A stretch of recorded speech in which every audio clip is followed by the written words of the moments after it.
Hello, everybody, and welcome to the match between DLP316, TEEX88.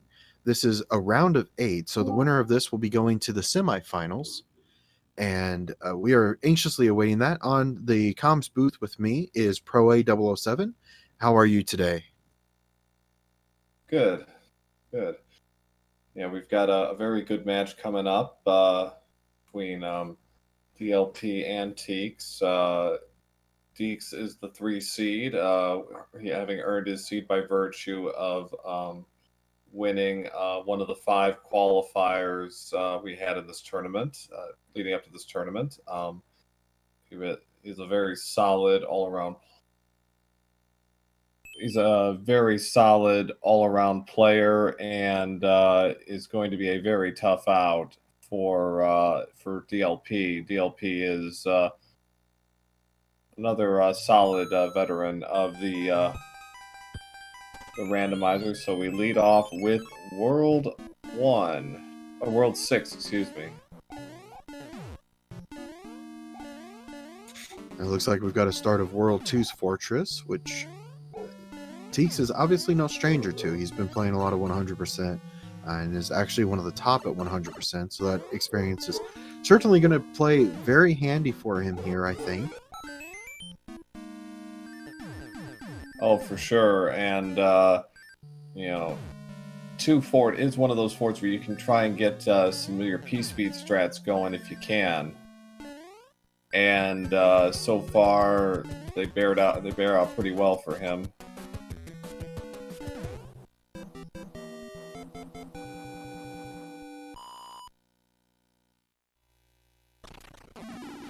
Absolutely. I like the method that TEEX used going into that. It was kind of a, you see a fort, you play a fort kind of thing. And with that, he was able to play the fortress, get himself into a really good spot, because if that is a required fortress, obviously it's one that you want to get out of the way, you want to be ready to go, so on and so forth. Mm-hmm. Absolutely. And it's especially helped by the fact that there are no other forts on the board. There are no other pipes, so that really kind of encourages our runners to just do it now, because you do not want to be backtracking on this. We've got 2 10s on top of that, so there is a dim possibility this is a 1 fort World 6, so all the more reason to do it. Absolutely. With as many screen transitions, which means possibly pipe transitions, and just the overall length of how wide World 6 is, that's certainly one that you want to make sure that you don't forego. You don't want to take those fortresses at the beginning lightly, because that means a lot of time that you would have to backtrack. Like, yeah, maybe if you got it right, you save yourself a little bit of time by not playing the fortress. But then again, if you are wrong, you have to go all the way back and try it again. He actually picked up a hammer there. We have 2 breakable boulders in World 6. And that's an interesting gamble on TEEX's part. He's going for it. I think he saw another 10, which is why he did it. And, oh yeah, so it is a 1 fort World 6. That is confirmed. We have 3 10s on the screen.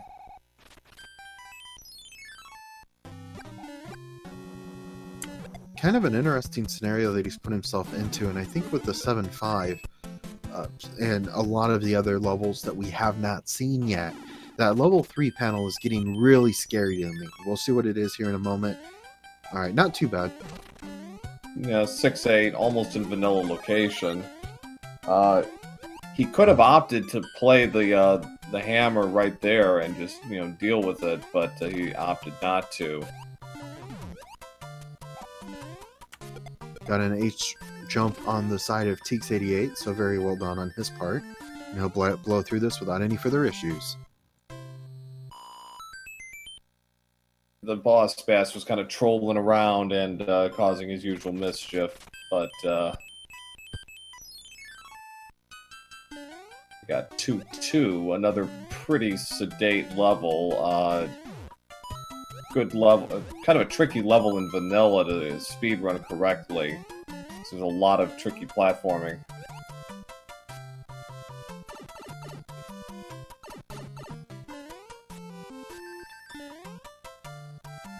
get out of it. Just absolutely well done on his part.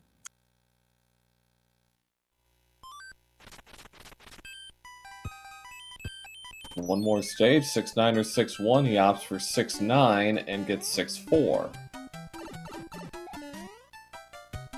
That opening always causes problems for me. It's always laggy. It's always got a fire snake or a chomp. Absolutely, and with the amount of enemies in that small space, with the old Nintendo cartridges they used to use, there wasn't a whole lot of space in there for the memory, and it obviously wasn't optimized as it is today. And those monsters will get you if you're not paying attention, or even if you are, those monsters will cause some lag on your screen, and you're going to have to be a little careful in the way that you approach that.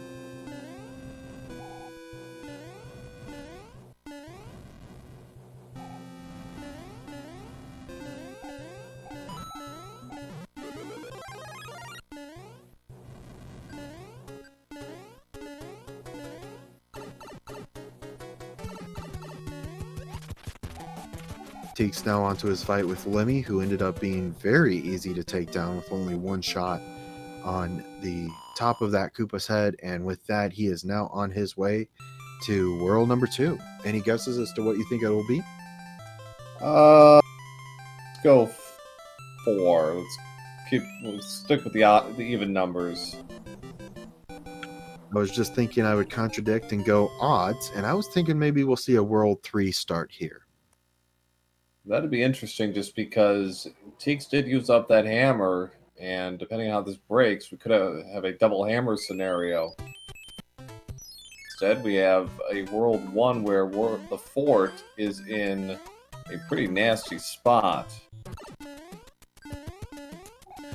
The lock is in a pretty nasty spot as well. This is going to be a pretty long World 1 as far as World 1s usually go. So we'll be looking for several minutes added to the time here before these runners get off of it. Because that fort is not exactly required, TEEX is probably going to skip that fort altogether and just play a regular level. I think that's a very wise decision. We saw that in another race where the runners were able to bypass it. Unfortunately, with the lock location, though, the fortress is going to be required, and they are going to have to play it. So we got 2-3 with an angry sun, and TEEX just got to wait this one out. Ooh, got stomped on by Paragoomba.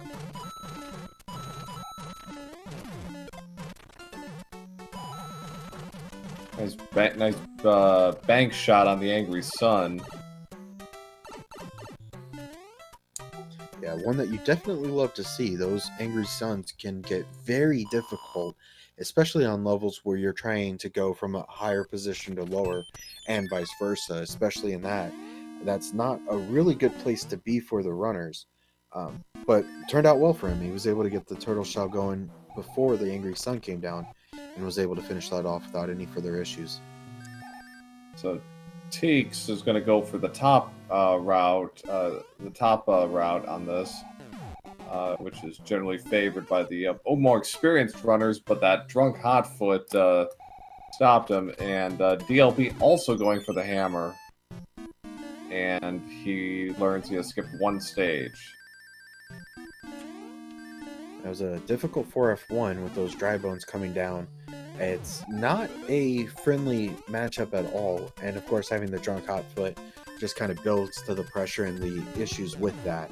But with that, he is able to get a star kill on Boom Boom, which is the fastest way to take him down for sure. Yeah. So yeah, that was indeed a required fort. So we're on to 3-8.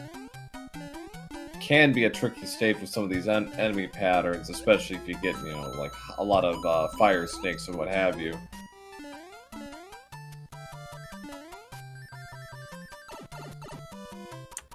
Absolutely. Yeah, there's definitely a few enemy sets that you want to be very careful and cognizant of, because if they do come up, you have to know how to manipulate them and work well with them.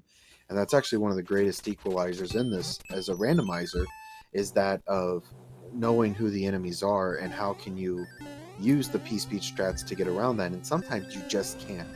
For example, taking the couple of jumps over the pipes on 7F2 is really nice to do, unless there's a booth, and you have to be very careful about manipulating that as well. So TEEX is using some tanks speed strats here to barrel through the stage. That's a relatively new development. Zakubi, has been a world record holder for Mario 3 for the Hundo category, also has done some work on this stage in the Speedrunners edition, which was a ROM hack developed by Macobra, and he's developed some speed strats for the tank stage, and saw TEEX putting them to great use there.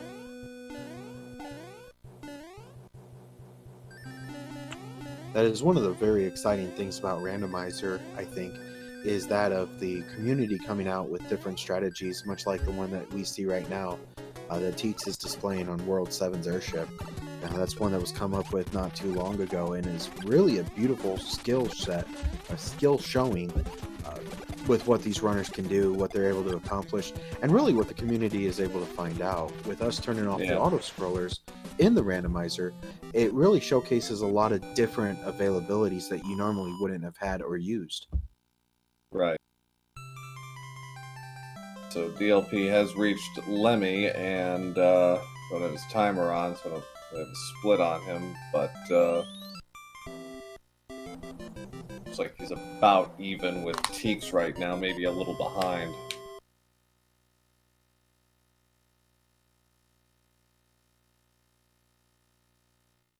So two pretty long worlds for TEEX here in Worlds 6 and 1, really kind of making them work for it. Looks like 2 might be doing the same thing. It depends on where this pipe ends up taking them.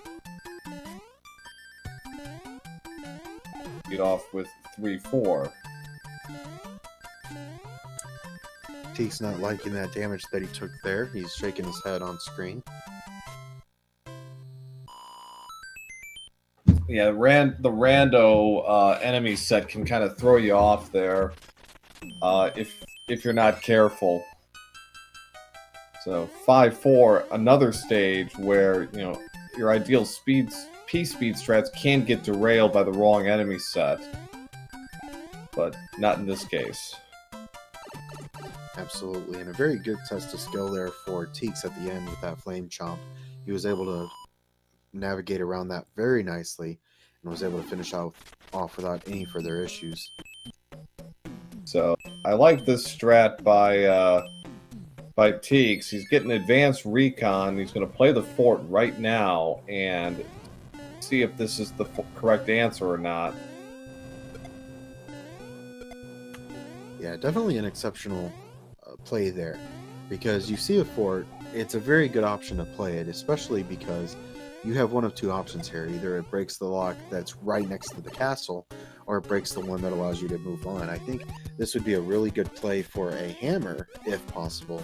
But of course, he used his earlier in World 6. So we'll see. He has an extra hammer though, so he can use it. Unfortunately, this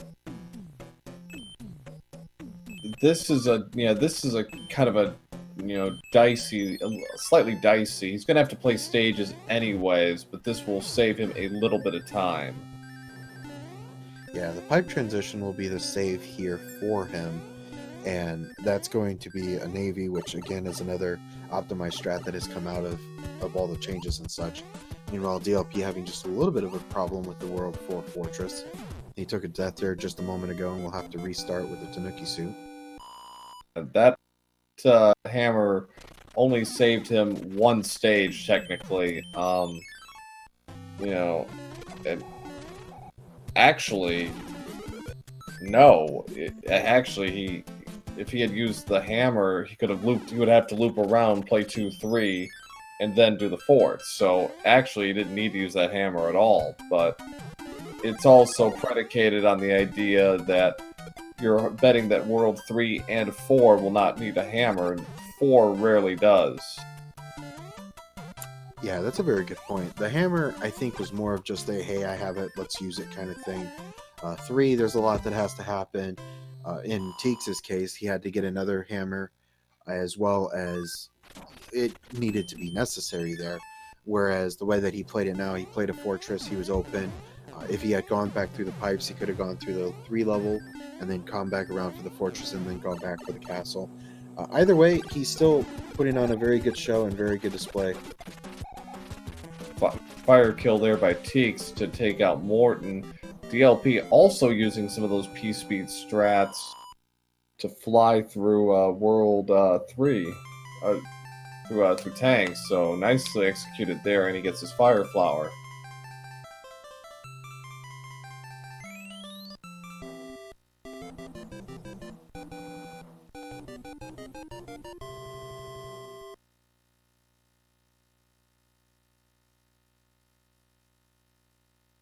To Cloud for DLP.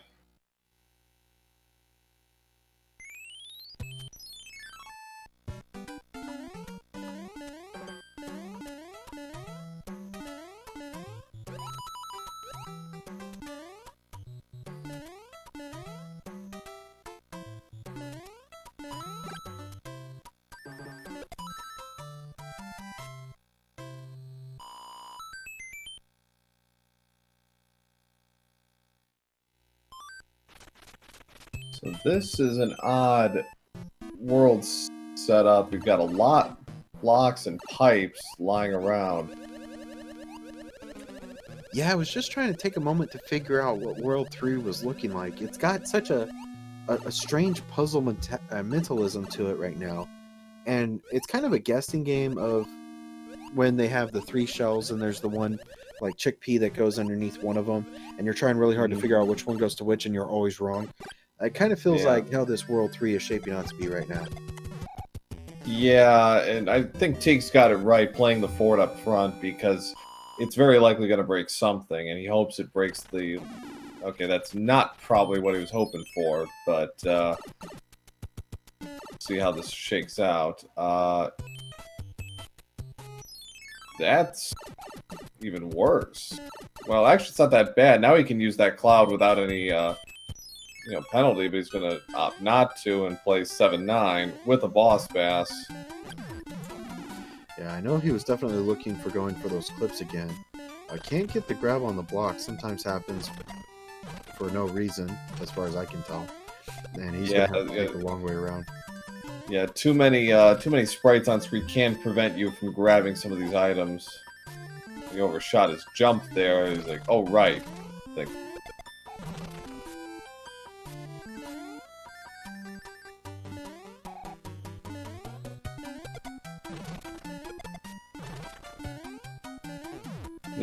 This is a situation where you just want to get through this. You don't want to be messing around, especially with the boss pass kind of lurking underneath. Yeah, that's definitely a dangerous place to be. It's, that boss pass is nobody's friend, especially on 7-9. That is a rough place to be. So meanwhile, DLP trying to figure out his options of what he wants to do. He already took the pipe. I'm a little questioning why he didn't go ahead and play the 3-panel and the fort, except that I guess he just thought that this other one was more appropriate. Well, I guess it's closer, and well, we know what the answer is, but I think he's thinking, well, it's right here, isn't it? So unfortunately, he's gonna find out that it's not the correct guess, and it's gonna set him back a bit. Teeks, meanwhile, is going through 5-3, one of the longest stages in the game, and it's not even an auto-scroller, but it's left to right swing can really throw runners off. Absolutely, and it's one of the only only levels in the game that has Mario actually running towards the left on purpose. We've got a couple of others. I know of another beta that does that as well. The 5.3 beta does it. 7.2 unoptimally does it. So even 7.9 to a certain extent does it.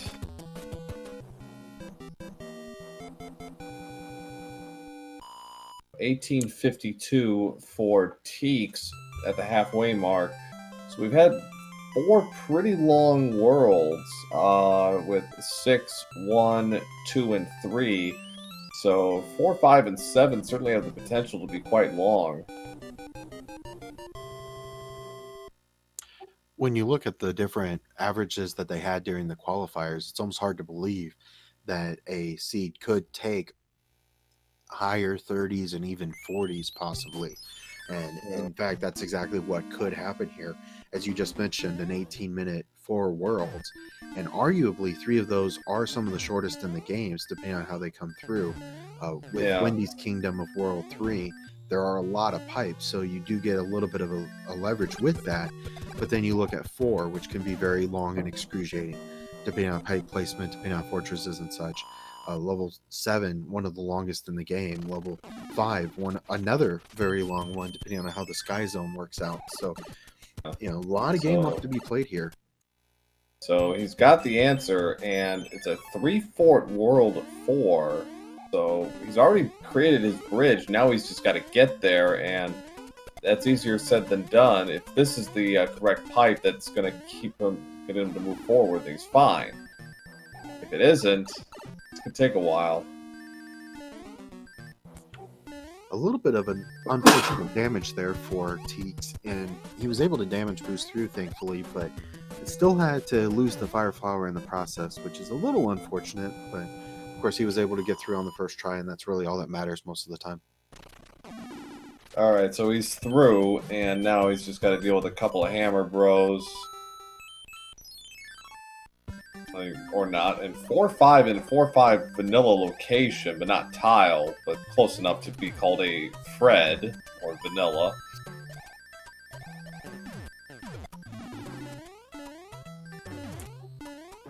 Teeks able to burn through that without any problems at all.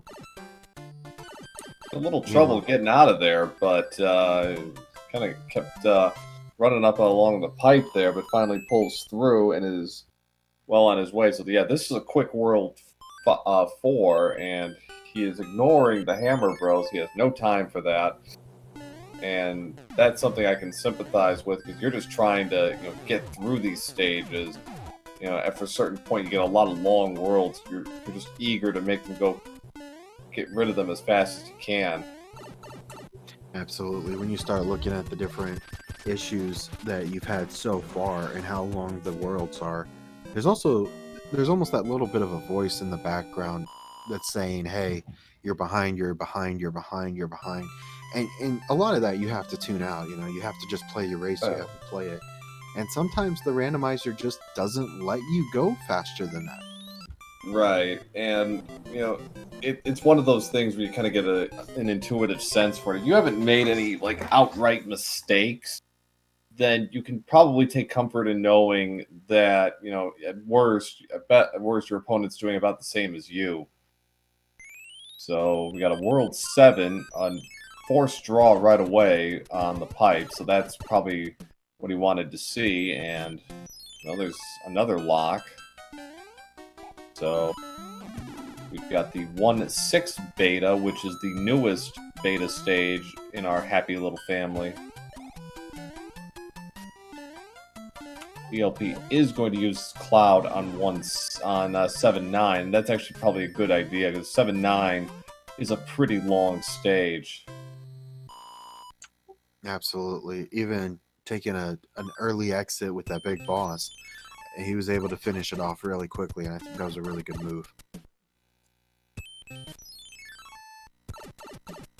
Teeks is following the pipes here.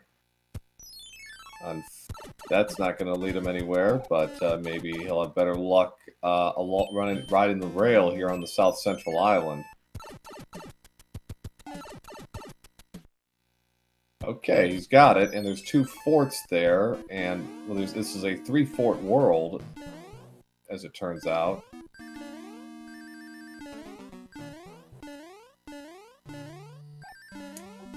Teeks doing an expert job of getting around those boos. They were in his way, but he didn't seem to mind. He just kind of jumped around them and kept going. Yeah, that's a nice little bit of movement that you'd kind of learn as you go along. 4F2 can be like that. All right, so he's through, and he's going to use his cloud here at last. No, he's had a tendency at times to forget that, oh yeah, cloud, need that. Yeah, that can be a very difficult part for the runs and the runners themselves, is knowing exactly what do you have in that inventory of yours. And, depending on how many Boomerang Brothers you've been playing, depending on what levels you've had to play so far, sometimes it's not always the thing that you've thought of. What do I have? Do I have a cloud? Can I use it here? Do I have a hammer? Do I need to be paying attention to that? And when you get into that mindset of go, go, go, go, go, find the fortress, beat it, go to the castle, beat it, sometimes you forget, hey, what do I have there? 2446 for TEEX, so he's making good time here through the last couple of worlds. After an 1852 first half, he's done the next two in under 6 minutes. So we just have World 5 remaining, and not the easiest stage to use a cloud on, just because the map can be pretty non-linear. DLP was trying, I think, to sneak around that thwomp, didn't work. So this is a pretty straightforward start, and just got a star out of from the World 7 letter. That's a little added bonus that we give to our runners. Normally you don't get an item after World 7, here you do. Yeah, the letters from the princess can be randomized as well, with both what they say and what item you get. And having that extra item towards the end can be very helpful depending on what kind of inventory you have at this point, especially if it's something like a Hammer Brothers suit or otherwise. Alright, so he's going to have to play this through. He can't go around. But the good news is the pipe there, he won't have to, after the pipe here, he will not have to worry about coming back to the ground part of this. Takes P-speed strats to get across the chasm in 1/6. Very nicely played on his part. Sometimes in the randomizer it can be very hard to get the P-speed strat there, but he was able to utilize the tail to his advantage and finish it off without any further issue. Caught there trying to take out the Fire Bro, but is able to take care of him. We've already seen what the anchor is, so... DLP utilizing the exact same strategy that TEEX did. He went ahead and used the music box, so he'll be able to get through both Hammer Brothers without a fight. And then we'll be moving on to the fight with Iggy here in just a moment. Yeah, TEEX kind of made an attempt at a difficult clip in the ceiling that allow you to skip this room altogether and go straight to Boom Boom, but it's a very tight trick.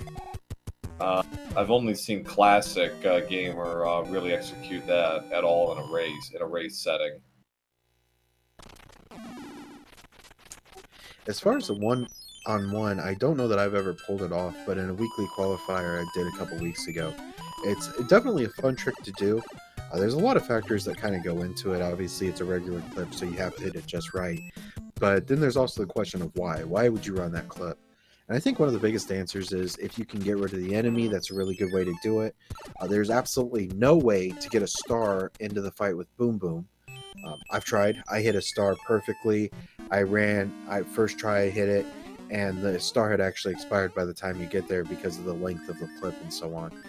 But then the other question is, what about the item? Is if you have a tail, do you want to go ahead and fly up? Do you even want to look for a tail? So kind of a lot of questions there. Some of it kind of answers why people won't run it like that. Yeah, this with 6F, and it's one of those situational plays. In 6F3, no problem for TEEX. You use the mix of rando and vanilla strats to barrel through that. See how DLP handles World 7 here. Ooh. this is kind of the thing. Like you hold on to some players hold on to their clouds, so they don't have to play stages like this. Teeks just had a huge grimace on his face. He knows that he played his cloud a little bit too early, and it's a very unfortunate thing as he's got a auto scroller now that he can do nothing about except for wait patiently until it's over. It does take over a minute to go through this. It is on its own the longest stage in the game. The only other stages that are really longer, Bowser's Castle, of course, is longer. That's kind of a special case. Among the regular levels, Atlantis is the longest.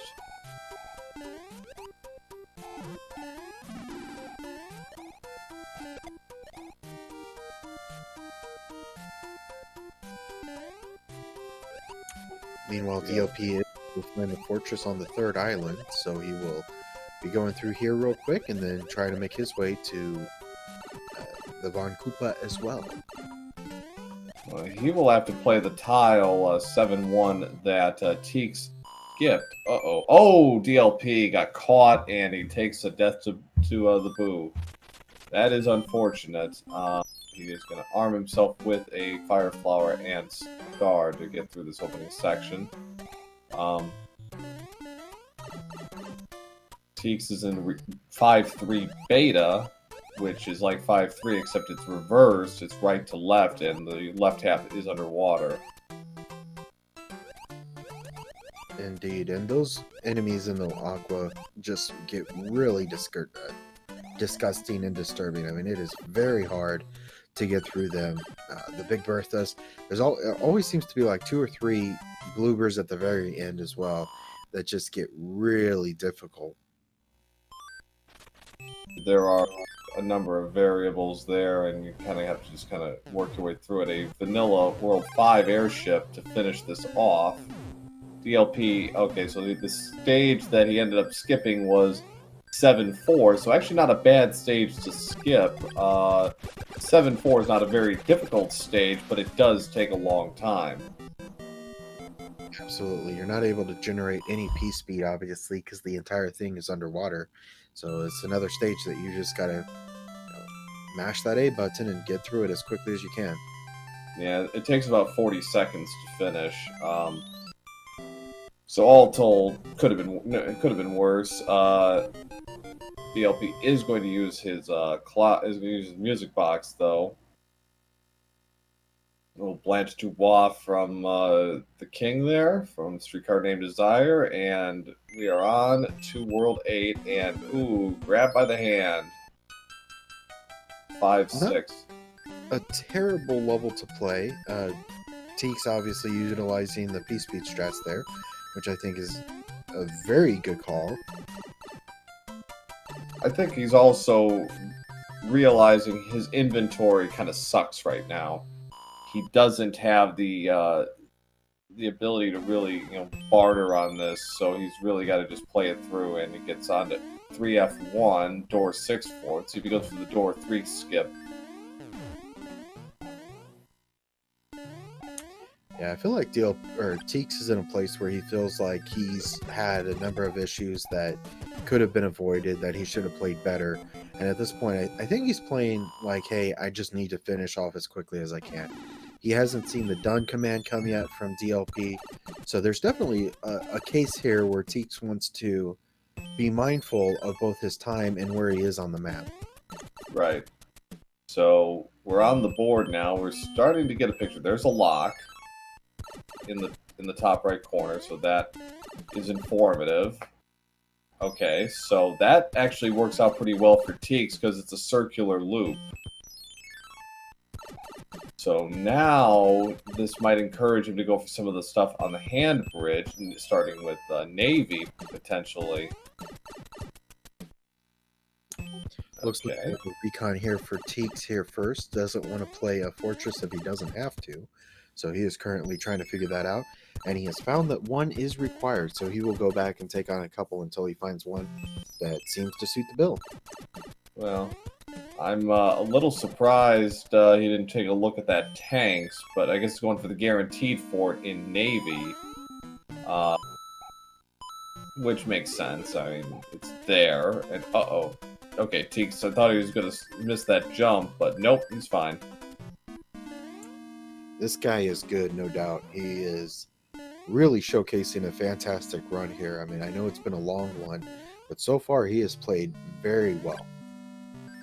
DLP is actually getting in position to get that item.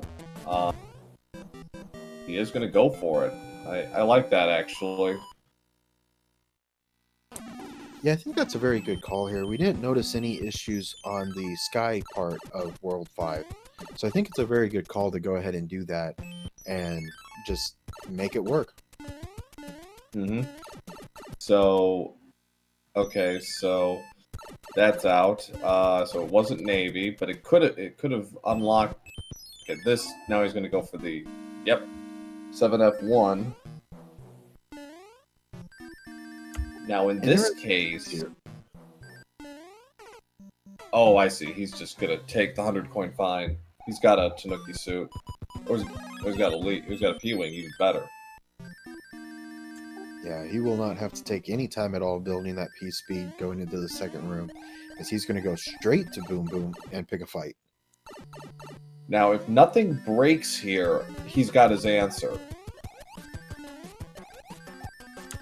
Absolutely, everything else has already been identified as far as we can tell. There are a couple locks in the Stark room, so you're absolutely right. If this doesn't break anything here, which it has not, that appears to be the bridge that he was looking for. Is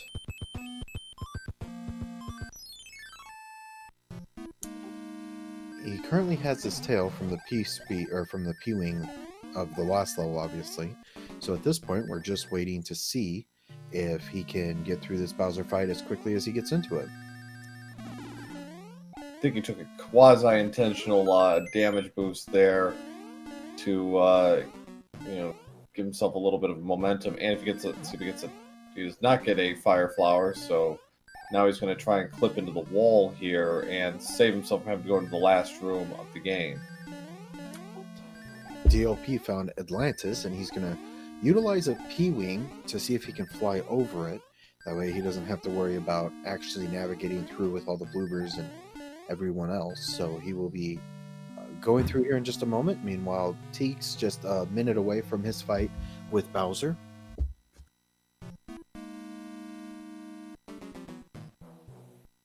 It is storming pretty hard out by me right now.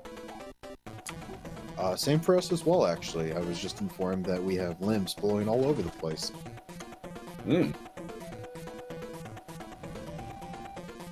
So TEEX will have to do this the normal way, if you will.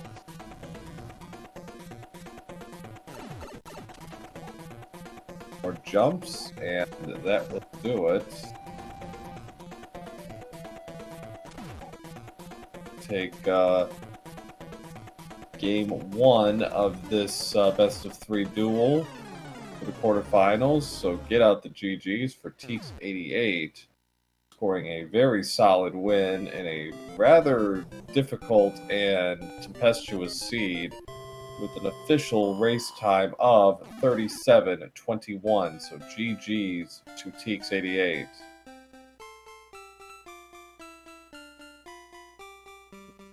GG's for sure. That is an absolutely grueling seed. A 37-21 is on the high side for TEEX as a runner.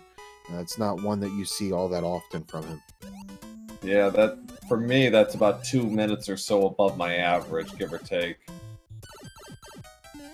So,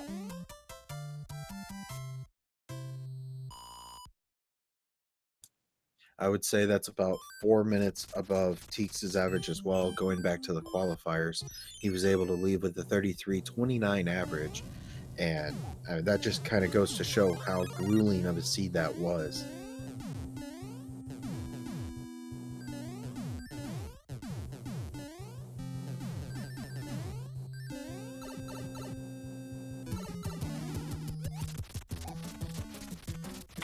We've got DLP currently working on his World 7, and he will now be moving into World 8, looking for Bowser as well.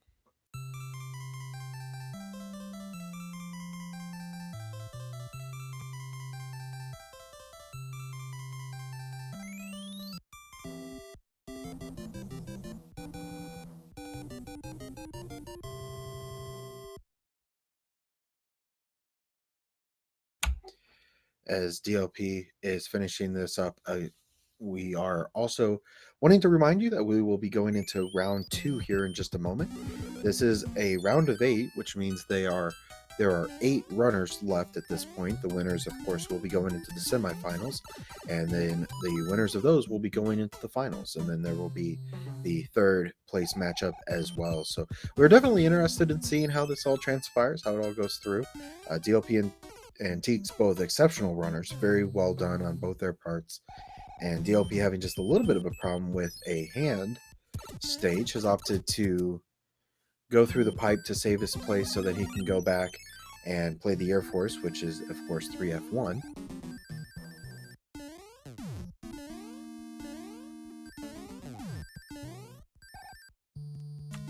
And here in just a minute or so, we will go ahead and get into the next race as well. Yep, game 2 of 3 between our 2 competitors. See if DLP can rally here and force a decisive game 3. DLP is going to take the top pipe, which is the opposite of what TEEX did, and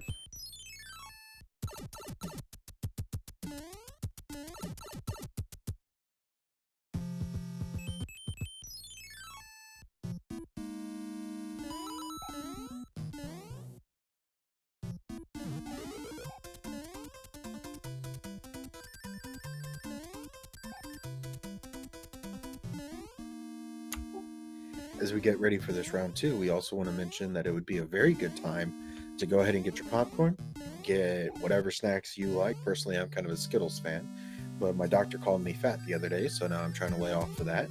But anyway, get whatever indulges you and get ready for round 2. This is set to be a really good matchup. Both of these guys, like we said before, are fine runners. They've done a really good job. I actually felt a DLP in my first round against him, and TEEX is just an exceptional runner as well. So very good runners on both sides of the screen here. Definitely a pleasure to be commentating on this race. Really a great matchup to be a part of. sure.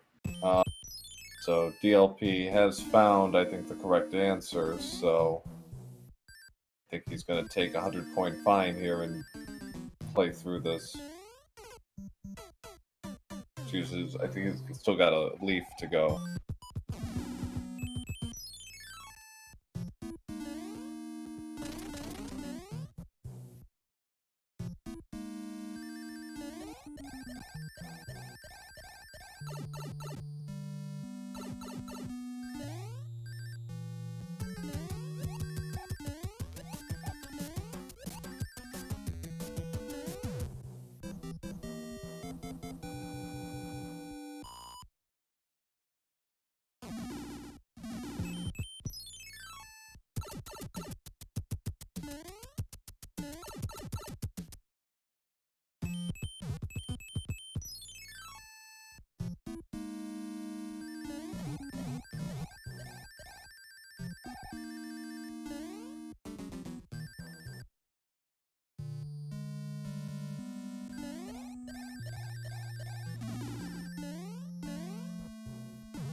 Looks like DLP opted to take a little bit of a damage boost there to get through.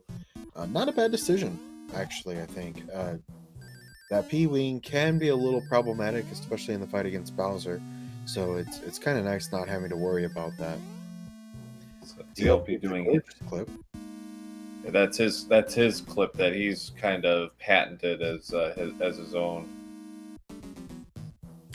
An exceptional find. I've seen a couple of other runners do it. I know Animus United is one that joins as well doing that.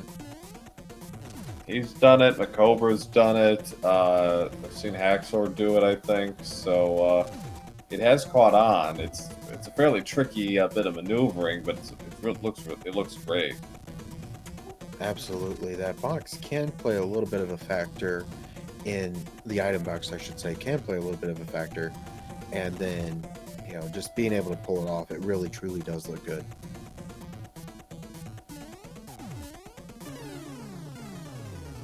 So that will do it for DLP. We'll finish this off relatively close to TEEX, finishing with an official race time of 38:59.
We are taking just a moment to get the runners started, and we'll be coming right back for the second race. With it being a brackets race, we do want to remind you that locks will not be broken by hammers. They do have to be broken by the forts themselves. And other than that, really the only place that you're going to get any items is from a Boomerang Brother. No in-card games are allowed. We don't play the matching game here. We have one rule and one rule only, and that is get to Bowser as fast as you can and make him fall.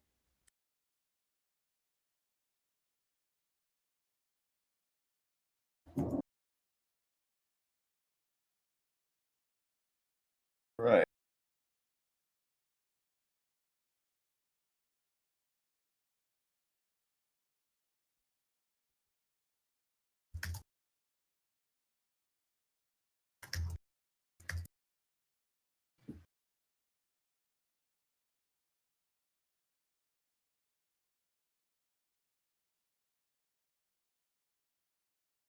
So, have been given the go-ahead, starting game 2 of 3 of this quarterfinal match. Their opponent at this stage is TBD, largely because the other quarterfinal has not been set yet.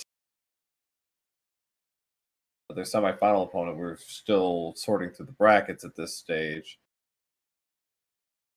Some of their potential opponents include Ibuba7, who just won the points tournament in Mitch Flower Power's tournament, Paradox64, a longtime veteran, and Mitch Flower Power himself, our 2020 overall tournament champion. So whoever they face, it's going to be a formidable opponent for sure in the semifinals. Absolutely. You look at some of the players that have already fallen so far in this tournament that we've had 19 players enter, and it's no secret that these guys are good. I mean, you've seen some of the guys that have fallen, and it's really hard to expect that. You know, you've got some really outstanding players, some really top-notch players, and sometimes just based on who you get paired up against will actually determine what happens. And unfortunately, in some cases, that means a really good player gets knocked out early, and you know that's just another player that you have to get through, unfortunately.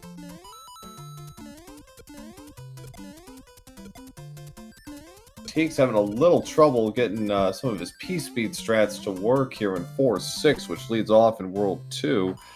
DLP, using a star, is able to barrel through a little more cleanly. So we have 2 more stages before we can get a look at the other side of the map, which may well inform their decision on if they play the fort or not. So we have 1, 2. Can be a tricky stage depending on the enemy draw you get. If you get this is a stage known for its fire nippers.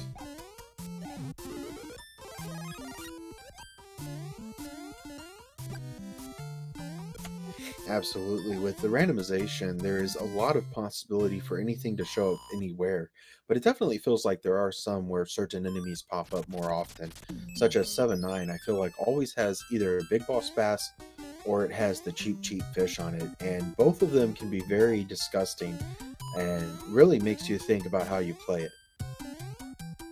6-7, not a particularly difficult stage, but kind of a longer. Oh, Teeks almost bricked on the platform there. You know, took a slightly too big of a jump there, and luckily it worked out for him. But phew. A very tight race right now. We've got both runners neck and neck of each other, even down to the cards that they had. Both players had gotten 2 stars to begin with, and then wound up with a mushroom on that last level. So very tight, very close. Just goes to show what kind of class we have right now that we're watching. On coin ship for DLP. DLP, I think, realizes, yes, play the fort, good, but got a little ahead of himself and had to kind of retreat, and that's given Teeks a slight advantage here early on. He ignored the hammer bro, which turned out to be a good thing because it was just a music box. Absolutely, and fortunately able to utilize the star to his advantage and take a insta-kill on Boom Boom there.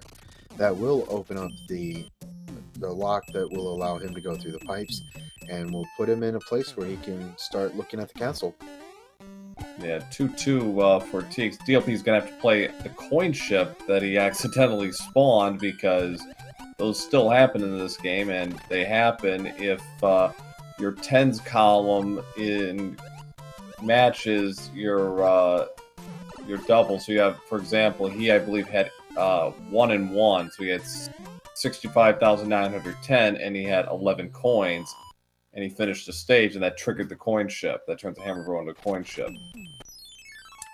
Yeah, that's absolutely correct. That's one thing that we sometimes forget in these runs, is that the white mushroom house still exists. If you have the certain levels that show up, for example, if 1-4 came up and a player were to go through and get all of the coins, the white mushroom house will still appear. Also, as you just mentioned, the money ship is definitely a factor as well in that regard. Teeks got a little caught. Morton's tricky with some of his jumping sometimes, and Teeks did get caught there. And he's got to deal with a tough Morton, but he is able to finish him off at 4-12, so he is on the board.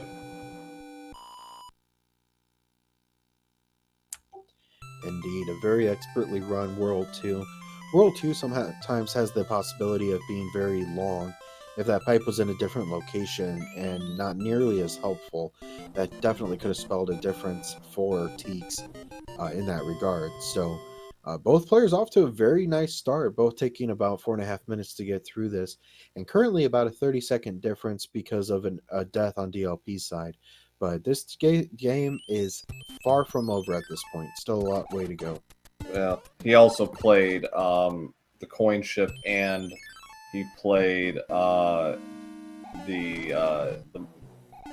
extra hammer bro. But he might get his advantage back here, because Teeks is going to have to do this the longer way. DLP is going to have a much quicker 7F1 than Teeks. Absolutely. With that tail that he currently has, it's just as you mentioned, that is going to be a huge help on his part. they're not exactly going to be synced, but it's going to that 32-second gap is apparently basically just shrunk to about 0.10. TEEX was able to enter the pipe at the top at 5:32, and TEEX is going, or I'm sorry, DLP was right at 5:38. So now that has gone from a 30-second to about a 6-second. You're absolutely right. This is now very tight.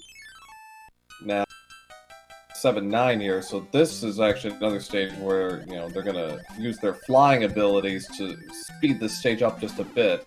TEEX is gonna take a damage boost and work his way across, and don't know if he's gonna go for the clip, for the middle clip. He might.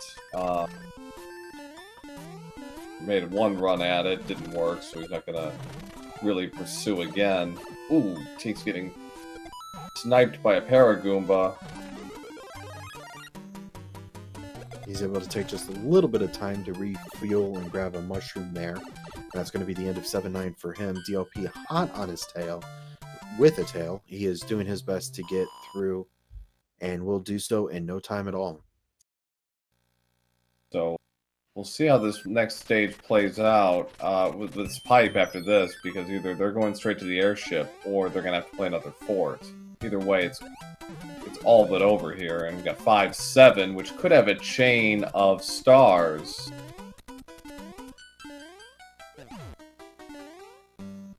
Absolutely, but it does not look like TEEX is all that concerned about the stars, and DLP the same. So they'll both be finishing this off, just absolutely killing it right now. This is definitely what you want to see when you're looking at these races. Because Hammer Bros cannot go around pipes, they're going to get a forced fight with a Hammer Bro, and it's a Lakitu Cloud. Well, if you're going to have to force a fight with a Boomerang Brother, that's certainly not an unwelcome sight for sure.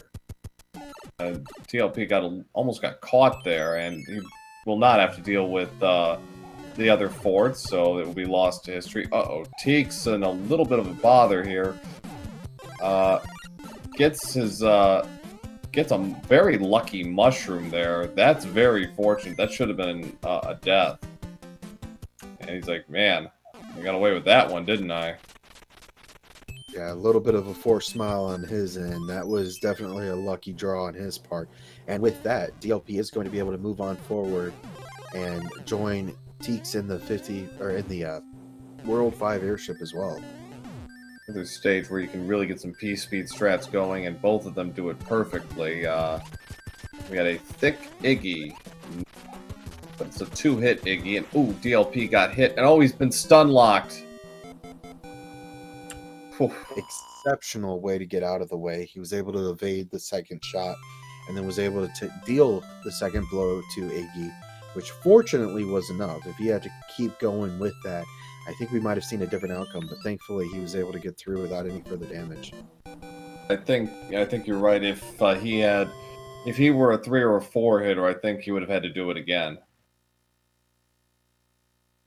So about a 5-second difference between our runners. We got a Tanuki suit and a 1-fort World 7, and it's a forced pipe draw, so not too bad. TEEX is going to start off with 1-4. DLP taking a quick look at his inventory, decided not to play with anything. This is definitely a level you really don't need anything. It's pretty iconic, one that people are very familiar with, and just dodge the couple of enemies that come your way and you'll be okay. Yeah, it's not an especially difficult stage. The end of the stage can be tricky because you can get some ugly enemy patterns. They've got plenty of hammers, and they've got a Lakitu Cloud, so they are pretty well stocked on items. Now, okay, so TEEX, it's a linear draw again, and ooh, it's 6-6. I think he might go for a Cloud here. Yeah, it looks to be exactly what he's going to be doing here. I wouldn't be surprised if DLP does the exact same thing. He does, and yeah, that is definitely a stage you do not want to play. So now they just got to get to the North Central Island, and he found it. So now it's a 4F2.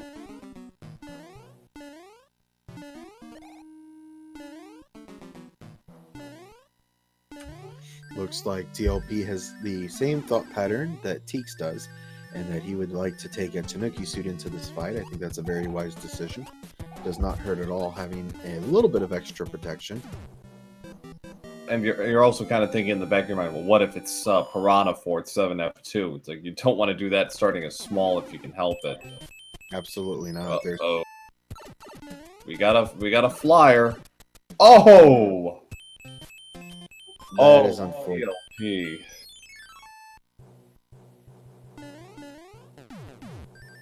An unfortunate death for sure. I mean, that's one you're not expecting, and with that block in the middle, I think that was definitely where the issue was, and DLP wasn't exactly sure where to contend with that, try to get a quick jump on him, and unfortunately it just wasn't enough.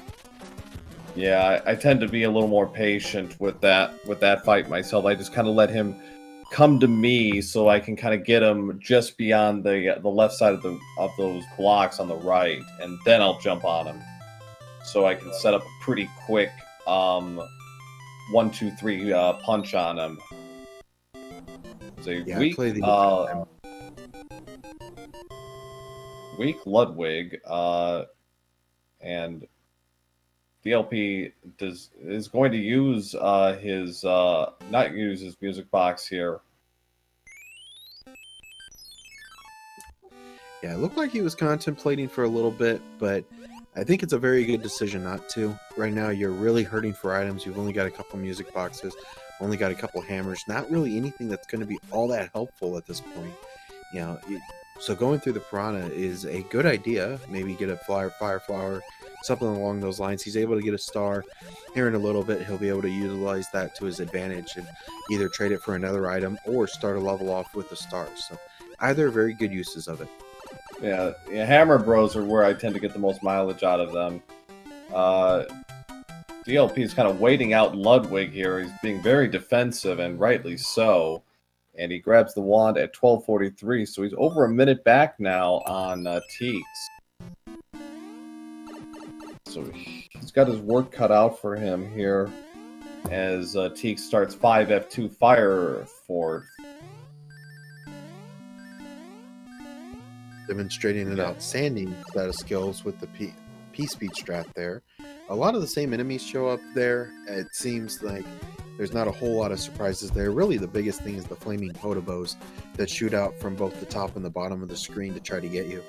But no problem at all for TEEX, and with that, he's going to build a bridge and make his way to the right side of the island now. Now, this is interesting for TEEX. He's going to have essentially two... I would be surprised, actually, if he puts those Hammer Bros to sleep and just bypasses them altogether. I think he's got an extra music box, but I absolutely would in this case, and just kind of take a look and see what we've got on the map. Thinking ahead, I find it interesting the way that the pattern currently looks here. Obviously, a fortress was required from the runners in order to build the bridge and to move on. And I think the thing that's going to be very interesting about this is, what does the top look like? Because on one hand, one of the pipes is going to go to the tower. The other pipe is going to go to the other pipe. So, yeah, I submit to you the possibility, what if you take the one with the tower? Do you take a death until you can figure out which one's which and where it takes you? Yes, I would take the 100 coin fine in this case. If that's the one you end up getting first, take the 100 coin fine, because you get a free look at the map. I completely agree, because in this case, if you play the tower back, you're now adding an extra level, and you have to start evaluating, do I do that or do I go back? And, you know, depending on how many levels are between you and the castle, that's a very real thing that these runners are going to have to be looking at. TEEX, I think, is probably a little relieved because he picked up 2 power-ups off of those, and yeah, so Paradox Pipe will save him 1 level altogether. So, that's a very good decision. He won the 50-50, so no 100 coin fine for him, and he will be able to bypass and find his first hand level. Whatever item he picks up off of this hand stage, the other hand stages come up, it will be the same. And unfortunately, it's a music box, so not what he was hoping for. DLP having to navigate Paragoombas and flying fishes here. Those cheaps. TEEX onto 6F2. He was unable to keep his Fire Flower. It looked like he was going to try to damage boost and wasn't very successful with it, as he was only able to get through the top womp and had to wait for the next. But nonetheless, still through and onto his fight with Boom Boom. So DLP grabs his P-Wing. TEEX takes care of Boom Boom.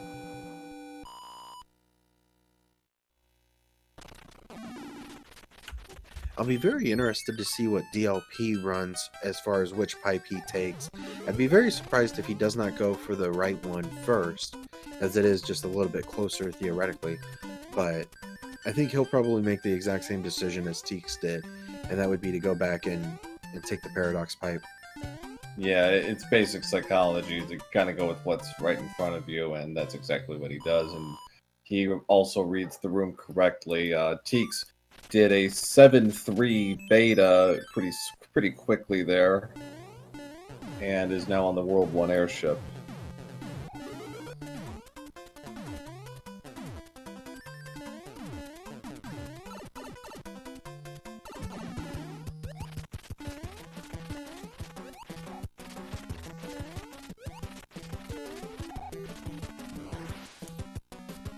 DLP doing his best to catch up as well, and he is going to be on to his fight with Boom Boom here in about the next 15 seconds.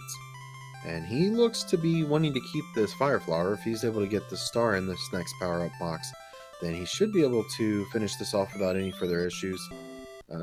Didn't take the box, really didn't slow him down too much though. No. Yeah, so 17:05 first half for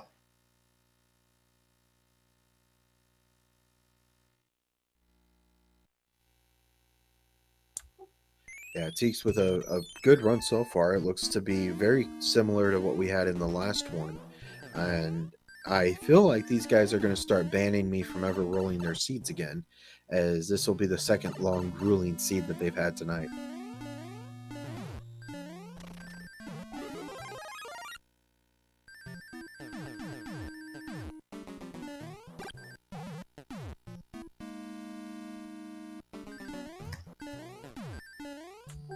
DLB doing an excellent job to get through his level here very quick, utilizing the P-Speed strats very nicely, and was able to pick off the Lakitu so that he did not get to throw any more Spinies and mess up the day.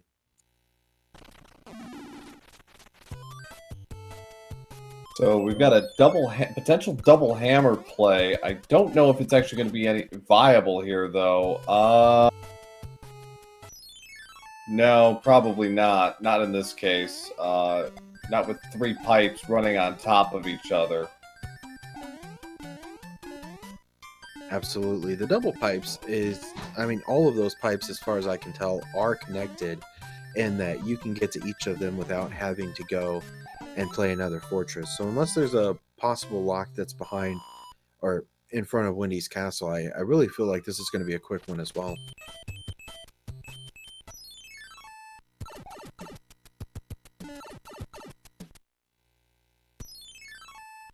So this is going to be a pretty free world 3 for our runners. You know, only what, a fort and a stage. That's it.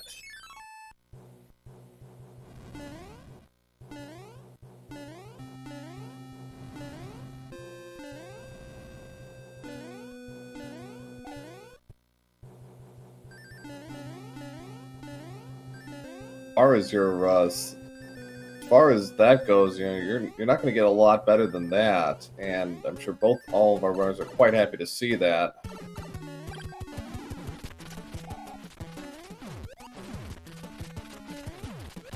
Yeah, absolutely. I mean, it's only fitting that this beefy Wendy is at the end of the world that was so very short. I mean, Yeah. 18 we were talking about, or 17 minutes for TEEX to get into this World 3, which is actually the 5th in this randomizer, and he's already through it less than 2 minutes later. So that leaves worlds 1 and 6.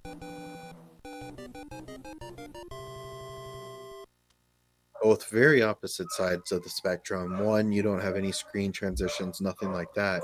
And on 6, you've got like 3 or 4 of them that you're going to have to get through. So 6 could take them a little while. We don't see any of the pipes right off the bat. So we'll see what happens. They got hammers, so that could speed this up. Yeah, really good possibility. I'd be very surprised if at least one hammer wasn't used, maybe both, just to see what happens to be out there. Yeah, for sure. Once they get through these initial stages, I think you're going to start seeing a lot of hammer plays here. Yeah, for sure. It's World 4's already been used. World 6, obviously, we're on now. World 1 doesn't have a rock. World 4 does, but it wasn't useful. 7.5 coming up now. We'll see if there's any kind of... Oh! He's not going to play that. Not when you have a choice. Especially with that enemy set. That is disgusting for sure. And he does have the other route, so he'll go ahead and take that and find 8-1 here. So he'll have to navigate that, hopefully, well. 8-1 isn't exactly 3 days at Disneyland either, so, you know, it's going to be a little trickier. DLP grabbed the wand at about 21:45, so he caught up a little bit. TEEX kind of bouncing around a bit here. Okay, he's through the gauntlet. But yeah, so he's got through 8-1. He doesn't have to deal with 7-5. So that's the important thing. Absolutely. Even with that little bit of a delay in his run, it still, I do believe, was faster than playing through 7-5 and so forth. So, unfortunately, the pipes are useless. Or the hammers are useless. At least up front they are. Absolutely. The only thing that happened there for TEEX was that he did not have to play a single Boomerang Brother, but of course with there being 2 more, personally I think a use of a music box would be a really good decision here, if nothing else just to help prevent the marathon that can sometimes happen. He's taking care of that problem, so he should be fine by eliminating one of those hammer bros. So now we're on 3F1, and this is a forced draw, so we already know that much. TEEX, I think, miscounted on his doors there. DLP is done with the pyramid stage. Let's see if he is going to 7-5 first, and he's like, really? And he will go ahead and take that forced death as well. And he will be moving on to 8-1 himself. We'll see if he takes any power-ups here. These kinds of circumstances, I'm the same way.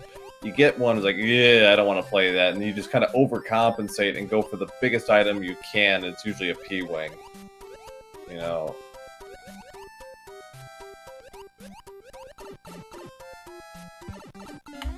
I don't know. I sometimes think about that in terms of, like, if I see 7-5 and I have a P-Wing in the background, there's a very good chance. Wow. Excellent recovery from DLP there. And he also gets bit in the shorts by the prawn at the end. That's very heads up by DLP. That saved him probably 30 seconds. He created another coin ship on top of that. Second time he's done that, and TEEX got the second hand stage. Looks like DLP will go ahead and utilize that music box. Might do it again after this 3F1, just to keep the Hammer Brothers at bay. Maybe, or he might save it for World 1, because that's only one Hammer Bro, and TEEX getting a quick fire kill on Lemmy, who was sunk into the ground there. So 24-48 for TEEX. DLP finishing off 3F1.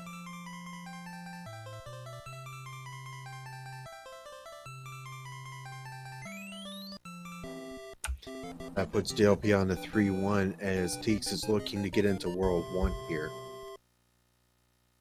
DLP is within striking distance. He's only about a minute and a half behind right now. See what if he plays 6-9 or 6-10 where ooh, this is interesting. You know, one of the things that I saw from the last match that may be a huge help here if it plays out again is TEEX was playing more of the fortresses and actually had to come back and play and had to come back and try to figure out where Bowser was. Meanwhile, DLP actually skipped a few of the forts and he was able to get to Bowser a little bit quicker comparatively. So if that happens here, a huge change for DLP, and he certainly needs that now. For sure. All right, well, TEEX gets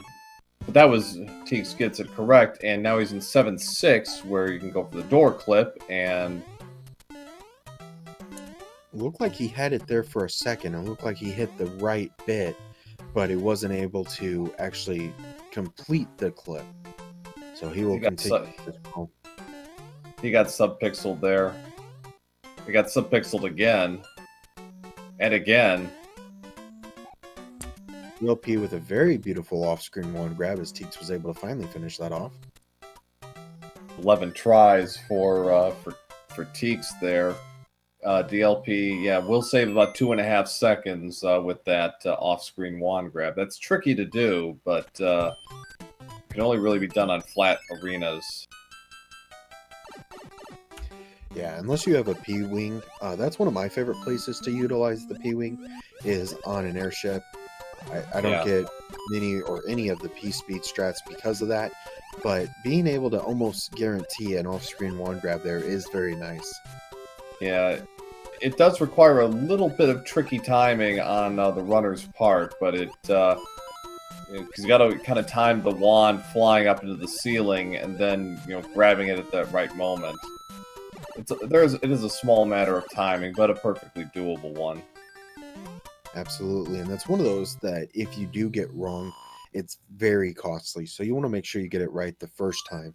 Otherwise, you find yourself at the top of the screen with the wand. You've actually added even more time to it.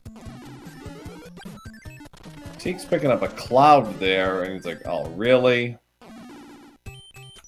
Yeah, not really going to be able to be a factor here now as he's entering into World 8. DLP entering 7-6. I'm not sure if that was on purpose. Looks like he did do it on purpose as he wants to take the damage, and will probably go back in with a P-Wing so he can just fly over here. Don't think he can. He doesn't have a P-Wing. So. And I think he just realized his mistake as well. We got a little bit of a reaction on the webcam. Yeah, this time, he's kind of rolling his eyes like, "Oh, really?" It's one of those things, like, you think you have more P-Wings than you do. I mean, I've done the same thing, so I feel for him there. Absolutely, and that's actually one that I'd be looking for, I think, a frog suit on, if I possibly had it. He put the Hammer Bro to sleep. He could have gotten a cloud. Yeah, and been able to skip 7-4. That would have been a huge turn for him. I would have saved about 30 seconds. So we got 2 forts up front, one of them being 8 fort, best fort ever.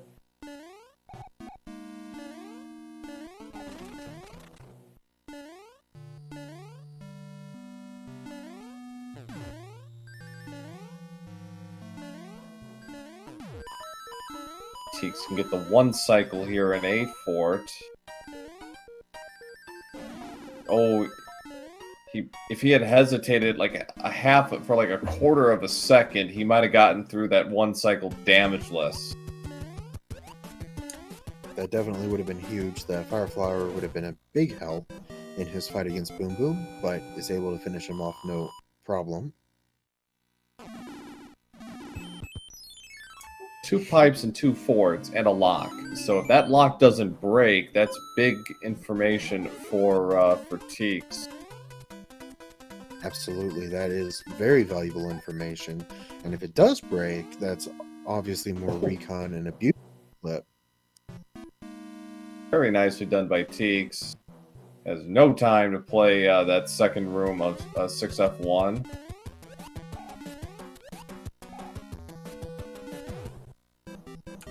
A very nicely done clip. That's not one that you see all that often.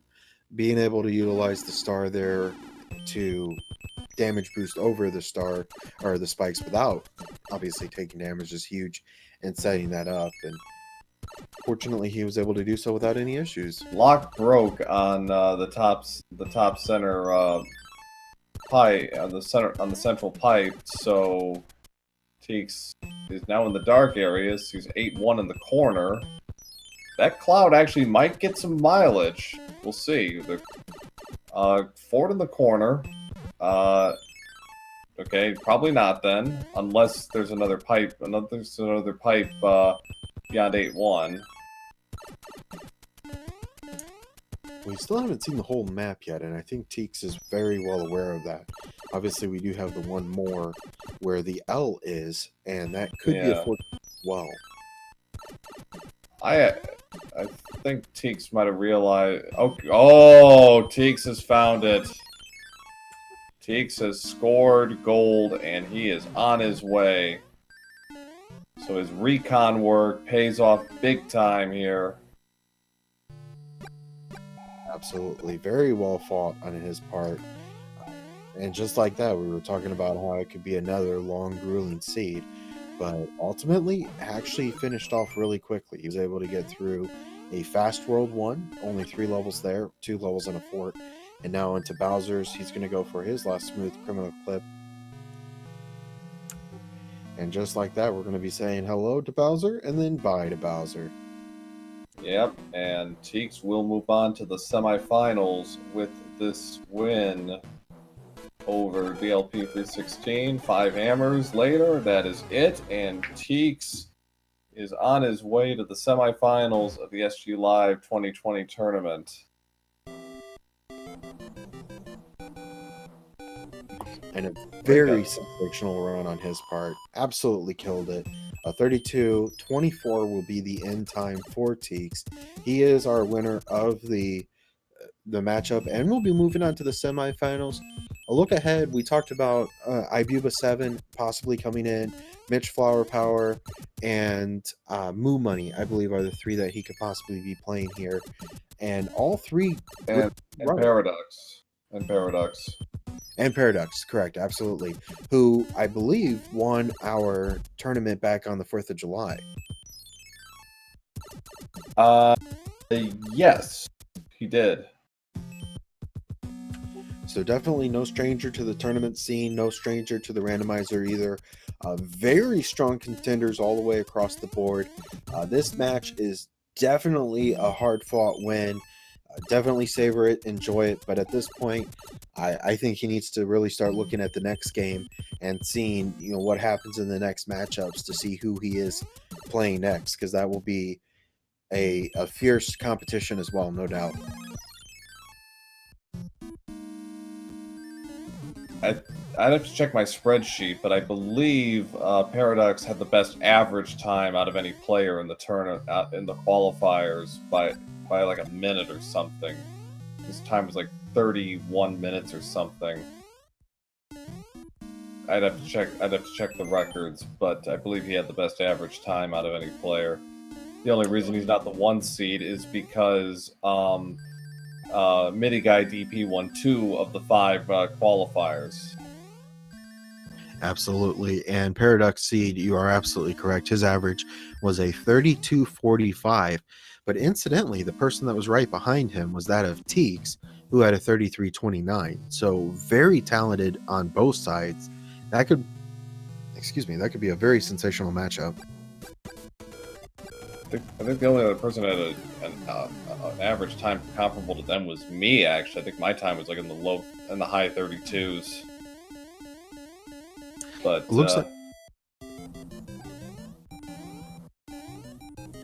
yeah, it looks like the only reason that TEEX, or one of the reasons that TEEX was so low, was also because we had that very first matchup where the winning time was a 41.29. Right. Yeah, and it looks like yours was a 33.51. Yeah, we had two grinders for seeds. Of 2 of the 5 qualifiers were total grinders. So DLP finishes with an official race time of 34-53. So DLP will be exiting at the quarterfinals, but GG's to them all the same for a fine performance.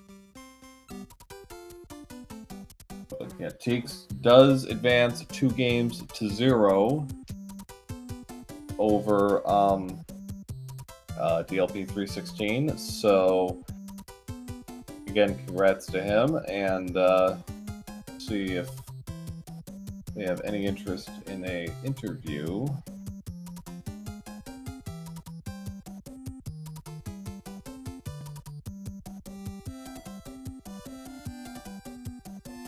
Yeah, we'll do our best to get those in here, or get them in here very quickly. Very well played on either side. I mean, I think that's the big takeaway here is DLP had a good race. I mean, a time of 34:53 is still nothing to sneer at. That's still a very good run. Wow. I mean, it proves why he's here in this round of 8. And I mean, TEEX just was a little bit better today. I mean, and that's how it goes. And we'll look forward to seeing what his future matchups look like as well.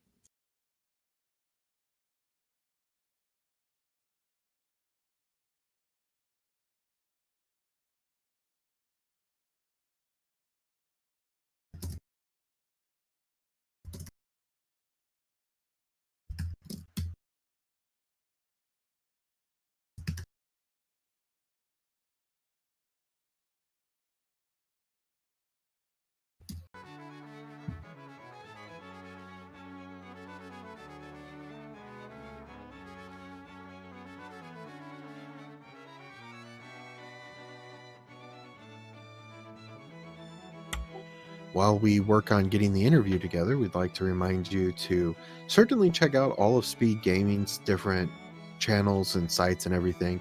Speed Gaming has been hosting a variety of randomizer races, of all kinds of variety.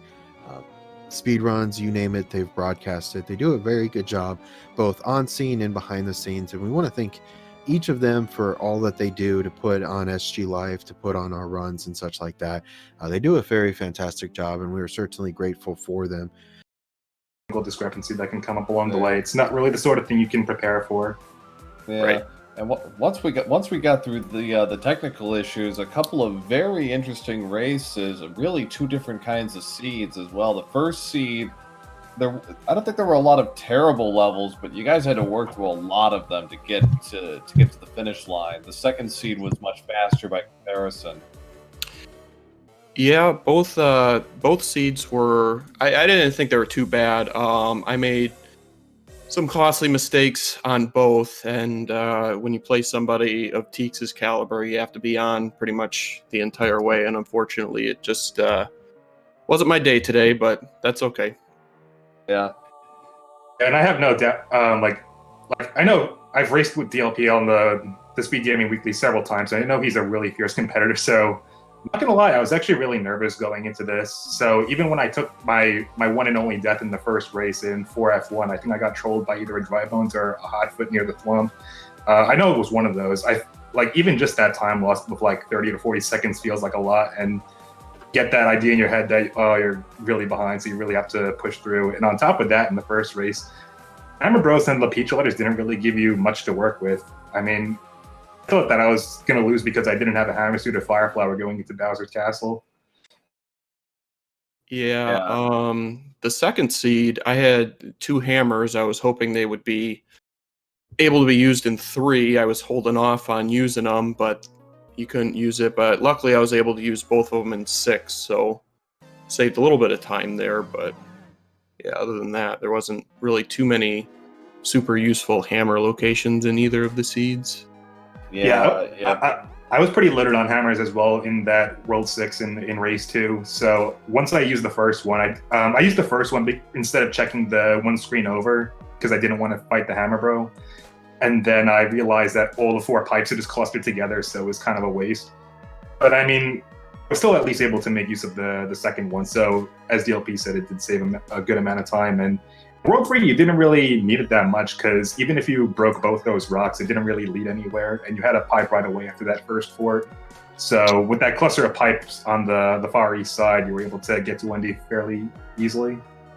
Yeah, I forgot that, yeah, I just used the hammer in 6, even though all the pipes were clustered as well. I think I skipped a hammer brother, so it wasn't completely useless, but then again, it might add a cloud, I don't know.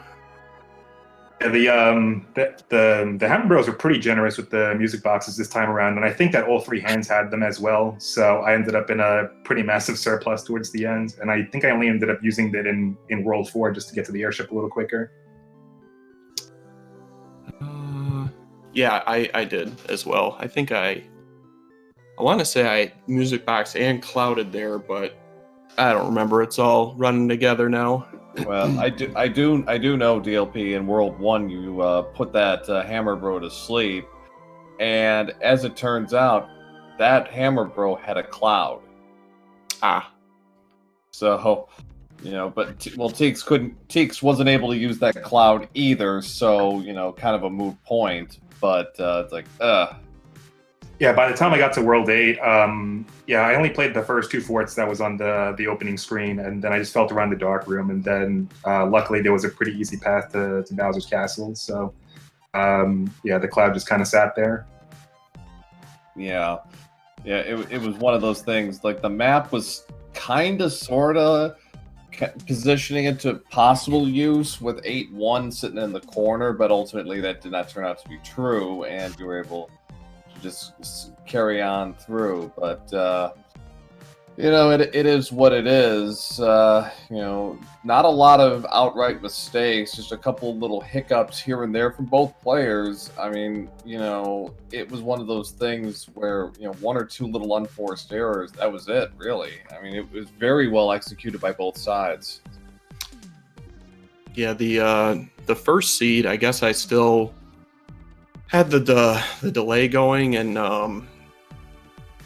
it felt like a little laggy. It wasn't nearly how it was before because I put the room on my phone instead, so I just kept it open on there, so it wasn't open on my computer. I don't have like a home built super great computer. It's pretty basic, and I haven't had an issue until we started with the stream delay, but yeah, that's okay. It didn't affect me enough to where it made me make any mistakes, but it was pretty significant, I thought, when we took the delay off completely on the second seed. It just felt way better. But like I said, there wasn't anything that it caused me to lose time on or anything like that. It's just a mental thing.